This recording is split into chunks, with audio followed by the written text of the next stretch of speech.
The following is an encore presentation of Everything Everywhere Daily.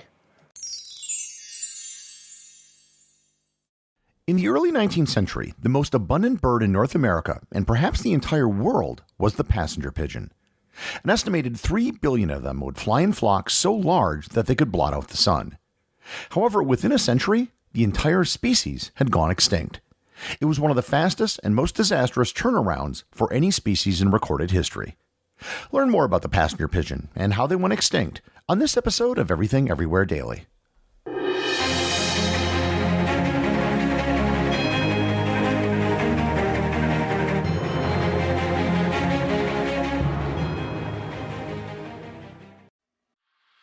Do you want to know what it's like to hang out with MS-13 in El Salvador?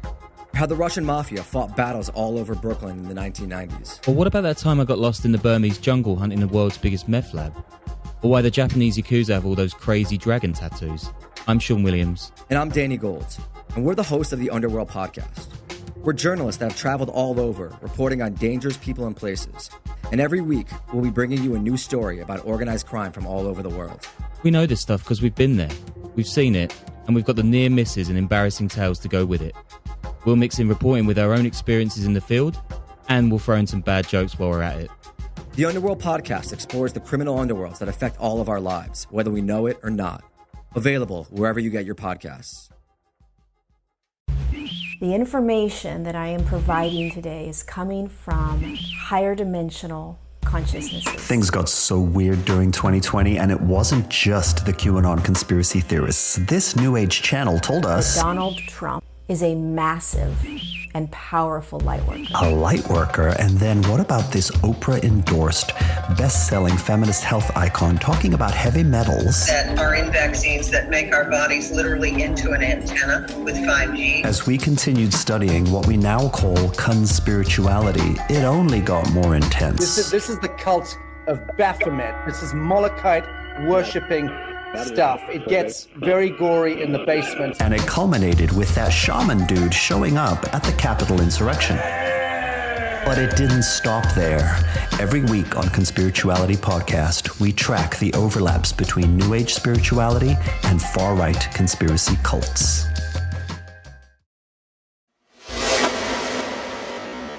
The scientific name for the bird known as the passenger pigeon is Ectopistes migratorius. The term passenger comes from the French word passager, which means passing by, in reference to the bird's migratory habits. In a previous episode, I talked about the extinction of the dodo bird. The dodo was as unlike the passenger pigeon as a bird could be. For starters, the dodo was a flightless bird, which made them really easy to catch. But the biggest difference is that there were never many dodos to begin with. The dodo was limited to the small island of Mauritius. The passenger pigeon, on the other hand, was extremely abundant and had a habitat that covered most of the eastern and central parts of North America. The passenger pigeon was approximately the same size as a mourning dove, but genetically closer to the North American pigeon. Male passenger pigeons were approximately 390 to 410 millimeters, or 15.4 to 16.1 inches in length, with females only slightly smaller. The biggest difference between male and females was color. Males had a bronze-colored neck, and females were a duller brown color. However, these were not the distinguishing characteristics of the passenger pigeon. Anyone who ever encountered and wrote about the passenger pigeon always noted the same thing about them. They lived and traveled in massive flocks. Truly massive flocks. It's entirely probable that they created the largest flocks of any species of bird in the world. Even if you discount the stories of how big the flocks were, they would still be enormous. It's estimated that there may have been as many as 3 billion passenger pigeons in the 19th century, a full one-third of all of the birds in North America. One of the best descriptions of passenger pigeons was given by a man named Simon Pokagon, the chief of the Pokagon band of Potawatomi Indians. He wrote of an experience he had in southern Michigan in May of 1850. Quote, "One morning on leaving my wigwam, I was startled to hear a gurgling, rumbling sound as though an army of horses laden with sleigh bells was advancing through the deep forest towards me. As I listened more intently, I concluded that instead of the trampling of horses, it was a distant thunder, and yet the morning was clear and calm and beautiful. Nearer and nearer came the strange commingling sounds of sleigh bells mixed with the rumbling of an approaching storm. While I gazed in wonder and astonishment, I beheld moving towards me in an unbroken front millions of pigeons, the first I had seen that season. They passed like a cloud through the branches of the high trees, through the underbrush and over the ground, apparently overturning every leaf. Statue-like I stood, half concealed by the cedar boughs. They fluttered all about me, lighting on my head and shoulders. Gently, I caught 2 in my hand and carefully concealed them under my blanket." End quote. There were many other similar recollections of awesome displays of passenger pigeons.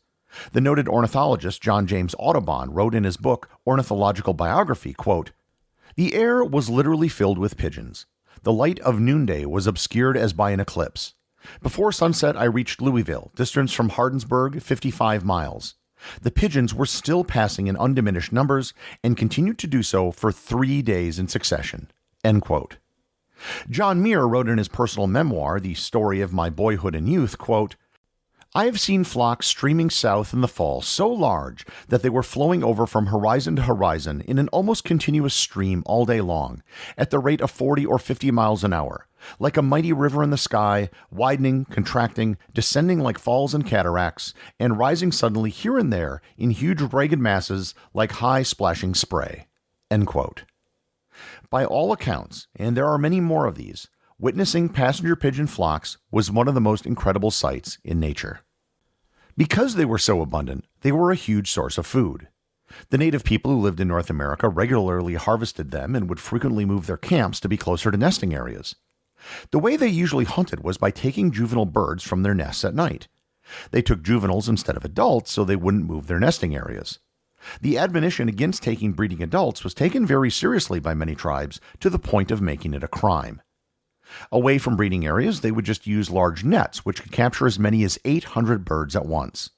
There were reports of birds flying so low that they could be killed by just throwing sticks or stones at them. When European settlers arrived, they too used passenger pigeons as a major source of food. Hunting usually consisted of nothing more than pointing a shotgun at a flock and pulling the trigger. There were so many birds that you wouldn't even need to aim. One hunter was reported to have killed 61 pigeons with a single blast from a double-barreled shotgun. One technique they used to get pigeons to land was to tie one, usually blind, to a stool to call in other birds. And this is the origin of the term stool pigeon. Passenger pigeons were hunted in such quantities that they would be sent to large East Coast cities by the ton in railroad boxcars. The hunting of passenger pigeons eventually became commercialized. One hunter reported sending 3 million of them to major cities. When the town of Plattsburgh, New York was connected to the railroad in 1851, they shipped 1.8 million pigeons in a single year. There were so many pigeons that they were often captured and used for sporting competitions. They would often be kept inside a trap and then released for shooting contests. And this is the origin of the term trap shooting. When live pigeons ceased being used, they were replaced with clay pigeons. As you can see, passenger pigeons were extremely abundant. So abundant that the idea that they could possibly go extinct seemed absurd to almost anyone living in 19th century North America. So, what happened? If it was just a matter of hunting, the passenger pigeon probably wouldn't have gone extinct. The most prescient statement about the passenger pigeon was given by the French adventurer and author Benedict-Henri Revoil. He noted as early as 1856, quote, "Everything leads to the belief that the pigeons, which cannot endure isolation and are forced to flee or change their way of living according to the rate at which North America is populated by the European inflow, will simply end by disappearing from this continent.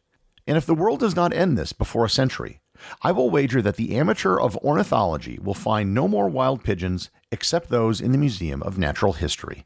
End quote. The biggest thing working against the passenger pigeon was actually deforestation. They would nest in deciduous forests in eastern and central North America. As settlers spread westward, the vast majority of that forest was converted to farmland. Passenger pigeons laid only one egg at a time. They would create large communal nesting areas, often hundreds of square miles in size. One such nesting site in Wisconsin was 2,200 square kilometers, or 850 square miles in area, and was estimated to have 150 million birds. The passenger pigeon had very particular nesting requirements. When the large forest disappeared, they weren't able to reproduce. The decline in passenger pigeons became noticeable in the 1870s. However, there was no change in hunting. One of the last great nestings occurred in 1878 in Michigan, and at that site, hunters killed 50,000 pigeons a day for 5 months straight. The problem was that the hunting prevented the pigeons from nesting and finding new nesting sites. The 1880s and 1890s saw a rapid decrease in the population of the birds. Nesting areas were continually being converted into farmland, yet hunting never let up. Attempts were made to put restrictions on hunting or bans on passenger pigeon hunting outright, but they either weren't passed or they were ignored. By the mid-1890s, there were very few passenger pigeons left. Many of the last wild passenger pigeons would often be found with doves and other pigeons. Despite almost complete disappearance, they continued to be hunted. The last wild nest and egg were found in 1895 just outside of Minneapolis. The last wild passenger pigeons were shot and mounted in 1901 in Illinois and 1902 in Indiana. The 1901 pigeon is still located at Millikan University. Some passenger pigeons were kept in zoos. One of the largest populations of passenger pigeons was kept at the Cincinnati Zoo. By 1909, one female and two males at the Cincinnati Zoo were the last passenger pigeons in the world.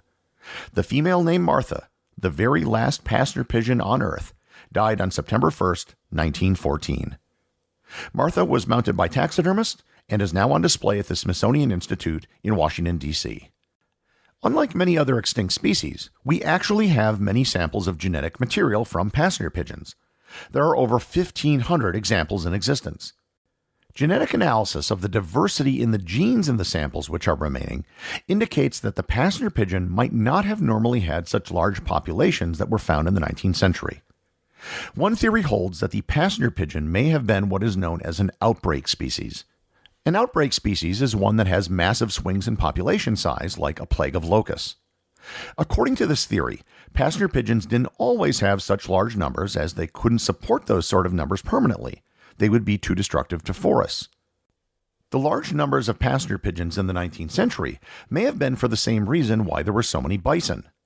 There was a large die-off of native people in the centuries prior due to disease, which resulted in higher than normal populations of some species. So, as Europeans began to settle and move west, they encountered the pigeon population at its peak. When the population began to naturally decline, it was exacerbated by hunting and loss of habitat, which drove the population into the ground, causing its extinction. There is one final thing I should address about the passenger pigeon, and that is its future. You might not think that an extinct species has a future, but because the passenger pigeon only went extinct about 100 years ago, and because we have a reasonable amount of DNA, some people think it's possible that in the near future we can bring the species back. This is assuming that the passenger pigeon could reproduce with small numbers, which didn't appear to be the case in the late 19th century, and the pigeons at the Cincinnati Zoo never reproduced in captivity. Even if the reproduction issue could be solved, it isn't known if the habitat which exists today would be sufficient for a population to thrive. If there was anything good to come out of the extinction of the passenger pigeon, it was a greater awareness of how humans affected the natural world and increased efforts to protect endangered species. The loss of the passenger pigeon was best expressed by the naturalist Aldo Leopold. In 1947, he spoke at the unveiling of a memorial in Wisconsin at what was once one of the largest passenger pigeon nesting areas. He said, quote, "Men still live who in their youth remember pigeons. Trees still live who in their youth were shaken by a living wind. But a decade hence, only the oldest oaks will remember, and at long last, only the hills will know." The executive producer of Everything Everywhere Daily is Charles Daniel. The associate producers are Benji Long and Cameron Kieffer. I want to give a big shout out to everyone who supports the show over on Patreon, including the show's producers. Your support helps me put out a show every single day. And also, Patreon is currently the only place where Everything Everywhere Daily merchandise is available to the top tier of supporters. If you'd like to talk to other listeners of the show and members of the Completionist Club, you can join the Everything Everywhere Daily Facebook group or Discord server. Links to everything are in the show notes.